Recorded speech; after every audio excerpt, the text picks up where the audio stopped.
Fala moçada, como é que vocês estão? Tudo bem? Tudo tranquilo? Ei, super moçadinha! Vamos para mais uma aula de Paraná? Paraná, Aspectos Gerais 2. Isso aí, moçada! Dessa maneira, nós estamos terminando a nossa segunda tríade e nos despedindo das tríades. As tríades que até hoje ela foi a base do curso de Geografia do Paraná, quando nós fazíamos uma aula de Paraná puro, uma aula de região sul, primeiro Paraná socioeconômico na primeira tríade e na segunda tríade Paraná aspectos gerais.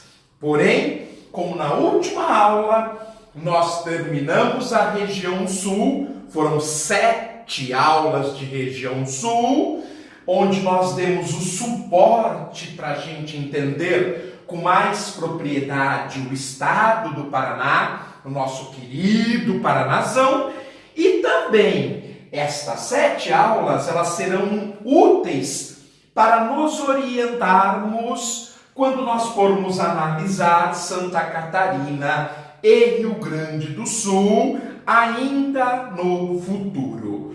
Por ora, a partir da aula de hoje, nós vamos deixar as tríades, foram 2, e vamos começar a dar aula de Geografia do Paraná em pares. Primeiro, Paraná, aspectos gerais, e depois Paraná, o Paranazão geral, o Paranazão puro, a chamada Geografia do Paraná. Isso entendendo a partir de hoje. Se você preferir, começando a partir da aula que vem, nós faremos então uma aula de Geografia de Paraná puro e complementamos com uma aula de aspectos gerais, ok? Você que determina o caminho e que você quer seguir para acompanhar a geografia do Paraná. Bem, gente, hoje nós vamos para Paraná 2 e neste Paraná 2 nós vamos apresentar, além dos dados gerais, alguns aspectos do panorama recente da economia do Paraná e vamos começar a falar sobre a sua população também. Notem que esta segunda aula de Paraná, de aspectos gerais do Paraná, o chamado Paraná 2, esse 2 em numeral romano, ele é como se fosse uma revisão de tudo que nós vamos aprendendo em Geografia do Paraná. Vamos começar então com alguns dados gerais. Os dados gerais hoje eles têm muito que ver com o quadro natural, com o quadro físico do Paraná, tanto que eu estou apresentando para vocês o ponto mais elevado do estado do Paraná. Além dele ser o pico culminante do Paraná, ele também é o ponto mais elevado da região sul do Brasil. É a área mais alta do sul do Brasil. É o chamado Pico Paraná. Vamos ver se a gente consegue localizar o Pico Paraná, que é o ponto culminante do estado do Paraná e da região sul. Vamos lá, gente. Não é nada fácil localizar por aqui, mas observem esse município litorâneo chamado Antonina. Este é o município em rosa de Antonina. Esse município comprido, que vai da fronteira do estado de São Paulo a praticamente a capital Curitiba, até a cidade da região metropolitana chamado Colombo, ele se chama Campina Grande do Sul. Entre os municípios de Antonina e Campina Grande do Sul, na Serra do Mar, nós temos o Pico Paraná. Olha eu com um dedo em cima do Pico Paraná. Vou repetir, ele está na divisa dos municípios de Antonina, que é banhado pelo mar, por um braço sul da Baía de Paranaguá, e o município que vai da fronteira com o estado de São Paulo até a região metropolitana, no município de Colombo, chamado de Campina Grande do Sul. Na Serra do Mar, que divide esses dois municípios, nós temos o Pico Paraná, o pico culminante do estado do Paraná, o ponto mais alto do estado do Paraná, e que também é o ponto mais alto da região sul. Vocês vão encontrar, se utilizarem livros um pouco mais velhos, livros até de 2015, que ele tinha a altitude de 1922 metros. Mas vocês sabem que isso vai mudando, não é porque o pico está encolhendo ou aumentando, mas porque os métodos de medição vão se tornando cada vez mais precisos. De tal maneira que quem encontrar aí 1877 metros, essa é a altitude atual atribuída ao Pico Paraná. Então vocês vão encontrar até 2015 a sua medida antiga, ele tinha 1922 metros de altitude, mas com as medidas mais atuais, mais precisas, ele passou a ter 1877 metros. Apesar de ter sido rebaixado, entre aspas, ele continua o ponto mais alto do estado do Paraná, ele continua o ponto mais alto de toda a região sul. Outro aspecto importante do estado do Paraná é o fato dele ser muito irrigado por rios, muito bem servido por rios. De uma maneira simplificada, a gente pode dizer que o estado do Paraná ele é dividido em duas bacias hidrográficas. Uma secundária, que está apertada entre a Serra do Mar e o Oceano Atlântico, que é a bacia secundária do Sudeste, onde se destaca o Rio Ribeira do Iguape. E a maior parte do território paranaense, ela é banhada pela Bacia Platina, pelo principal rio da Bacia Platina, a oeste do estado do Paraná, que é o Rio Paraná. Bem, gente, mas eu tenho 7 grandes rios que banham o estado do Paraná. Vamos reconhecê-los? No norte, na fronteira com o estado de São Paulo e o estado do Paraná, fronteira da região sudeste com a região sul, nós temos o rio Paranapanema. Ao norte do estado, aqui em número 1, o rio Paranapanema. Um dos seus afluentes muito importantes e que banha nas suas proximidades 2 municípios muito importantes do Paraná, município de Ponta Grossa, mais ao sul, o município de Londrina, mais ao norte.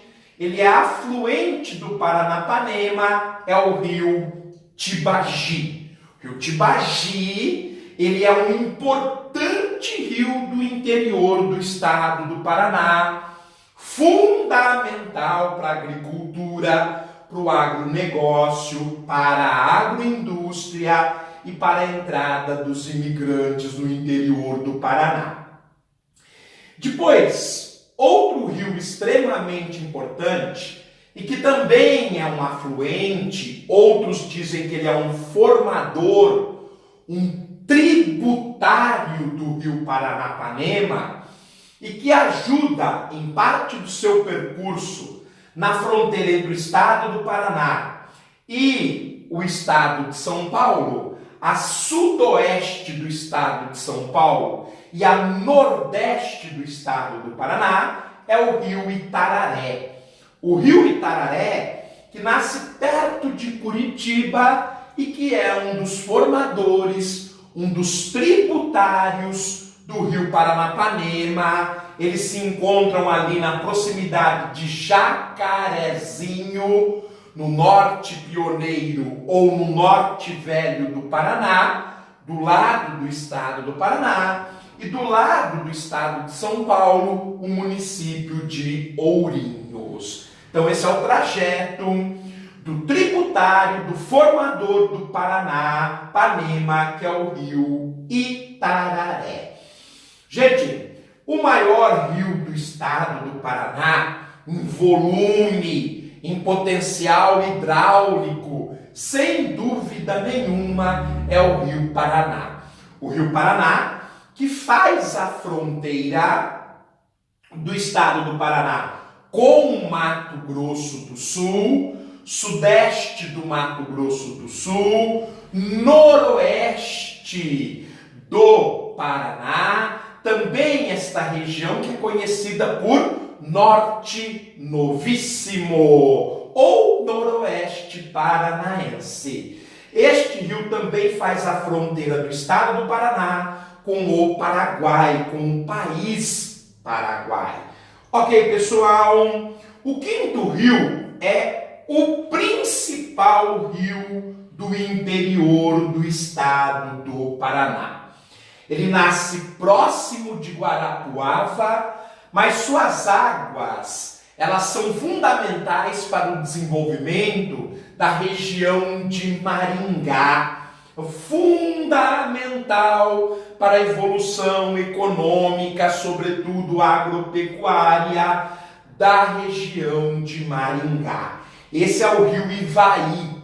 Nós costumamos brincar dizendo que ele é o Tietê do Paraná. Tietê, de rios puramente paulistas, ele é o mais importante. O Ivaí é o mais importante rio puramente paranaense.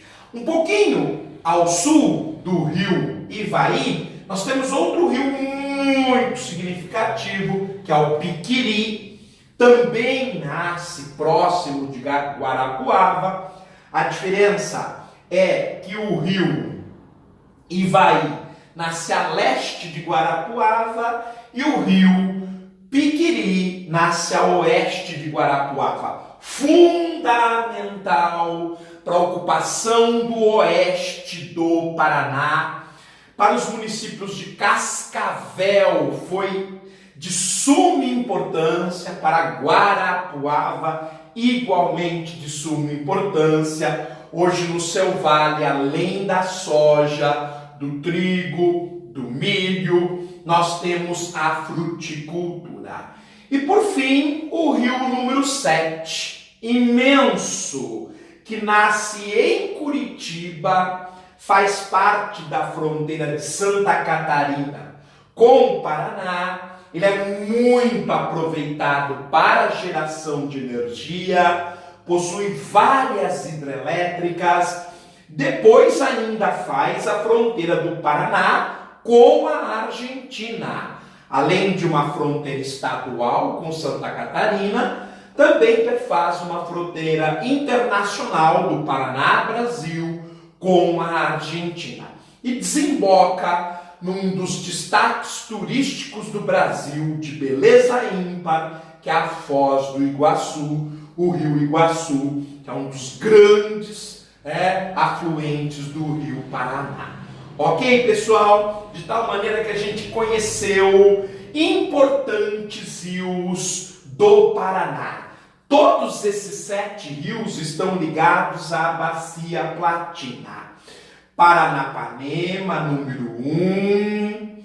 Número 2, o rio Tibagi. Número 3, o rio Itararé. 4, o rio Paraná. 5, rio Ivaí. 6, o rio Piquiri. 7, o rio Iguaçu. E não se esqueçam que ainda nós temos uma pequena bacia junto ao litoral, a bacia secundária do sudeste do Atlântico Sul brasileiro, onde nós temos o rio Ribeira do Iguape, chamado no Paraná de Rio Iguape. Ok, moçada? Então demos uma olhadinha nos dados gerais. Vamos fazer agora alguns comentários sobre o panorama econômico do Paraná, de tal forma que na última década, nós ainda não terminamos a década atual. A década atual começou em 2011 e vai terminar em 2020. Mas a última década e a primeira do século 21, a que vai de 2001 até a 2010, nós temos alguns destaques no crescimento econômico do Paraná, sobretudo quando duas grandes transnacionais do setor automobilístico se instalaram na região metropolitana de Curitiba. A Audi Volkswagen. A Volkswagen já atuava no Brasil, principalmente no estado de São Paulo, mas a produção dos seus automóveis de luxo, de alta classe, com chassi de alumínio, a Audi está instalado na região metropolitana de Curitiba. O mesmo aconteceu com a multinacional francesa Renault, que também está na região metropolitana de Curitiba. O que não é novidade é anunciar que a agroindústria paranaense vem colhendo excelentes resultados, de tal maneira que o estado do Paraná é um celeiro agrícola, é um celeiro verde do país. E o ramo químico, para quem conhece um pouquinho do estado do Paraná, ele também não é novidade, já que com o ciclo da madeira, entre o século XIX, uma partezinha do século XVIII, mas ele se instala principalmente no século XIX, à medida que a gente vai explorando a araucária, que é a árvore símbolo do Paraná, e utilizando sua seiva, que tem muitas propriedades, este aproveitamento dessa seiva da araucária, ela vai impulsionar o ramo químico. A gente não pode se esquecer da indústria petroquímica, já que na cidade de Araucária, na grande Curitiba, nós temos a refinaria Getúlio Vargas. Bem, gente, em termos de agroindústria, como eu disse, um extremo destaque, a ponto de hoje o Paraná ser o segundo maior produtor de cereais do Brasil.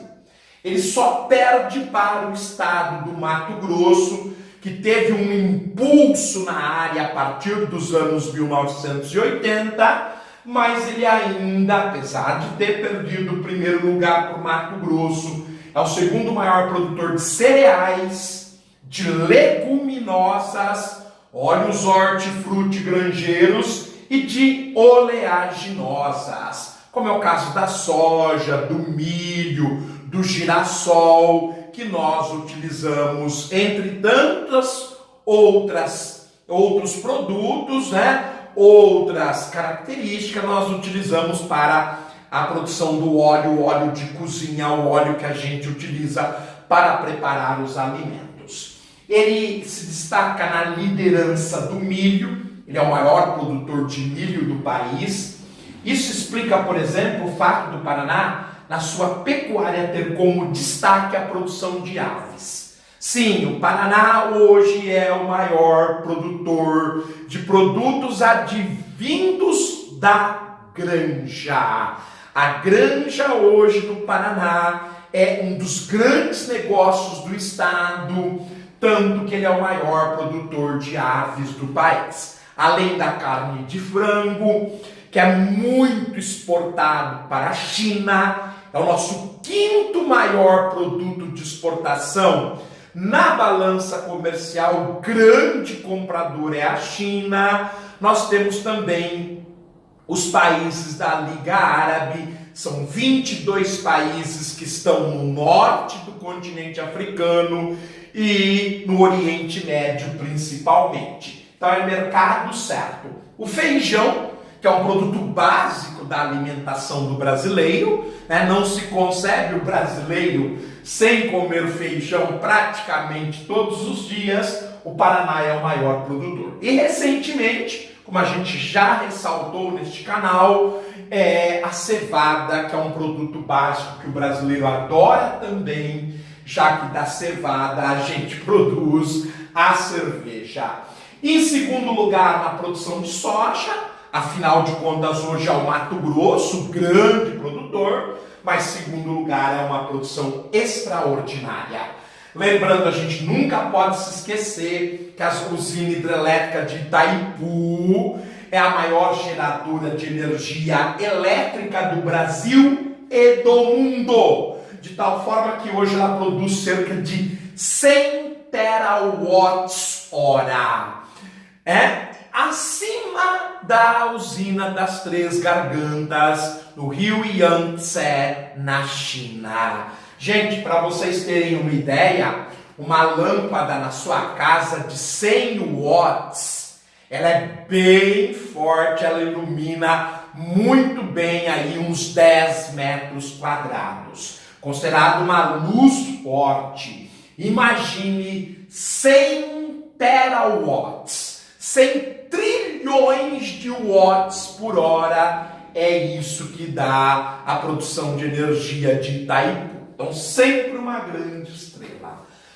Quanto à população, nós temos notícias boas e notícias ruins. Por exemplo, o Índice de Desenvolvimento da Educação Básica, que é o IDEB, que é uma nota coletada anualmente para que a gente possa entender o nível de aprendizado das crianças.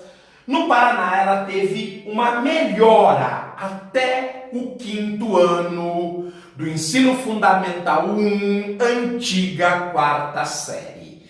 Então, as crianças paranaenses têm evoluído pouco, mas têm evoluído no aprendizado de ciências, de matemática e de linguagens. Essa é uma notícia a se comemorar. Mesmo assim, como nós já sabemos, o Paraná está abaixo dos seus irmãos da região sul, que são Santa Catarina e Rio Grande do Sul, de tal forma que o governador Carlos Massa Júnior ou Ratinho Júnior tem que dar mais atenção para a educação no Paraná. Sobretudo porque, recentemente, fomos surpreendidos quando o ex-governador do Paraná, Beto Richa, apareceu nos noticiários presos por estar desviando verbas das escolas. Simplesmente imperdoável. Na operação da Polícia Federal chamada Quadro Negro. Não é a Operação Lava Jato, é a Operação Quadro Negro, que está investigando o desvio na educação nos municípios, nos estados e no governo federal. Bem, gente, agora, se a gente está comemorando a melhoria do aprendizado das crianças, a gente no Paraná tem que ficar um pouquinho preocupado, porque a violência cresceu no Paraná. Se nós pegarmos a taxa de homicídio de 1998, portanto 20 anos atrás, ela era de 17,6 mortes em 100 mil habitantes. De 1998 até 2012, portanto há 6 anos atrás, essa taxa quase dobrou, passando de 17,6 por 100 mil habitantes para 32,7 por 100 mil habitantes. Essas estatísticas você encontra facilmente no Fórum da Violência da Segurança Pública, realizado todos os anos, na pesquisa independente da ONG Mapa da Violência e no IPEA. Então, de tal maneira que em 14 anos quase dobrou o homicídio. Isso preocupou as autoridades do Paraná, que vem trabalhando com educação, com informação, com combate ao crime, e aí de 2012 até 2018, houve uma nova importante redução de 33 homicídios por 100 mil para 17 homicídios por 100 mil.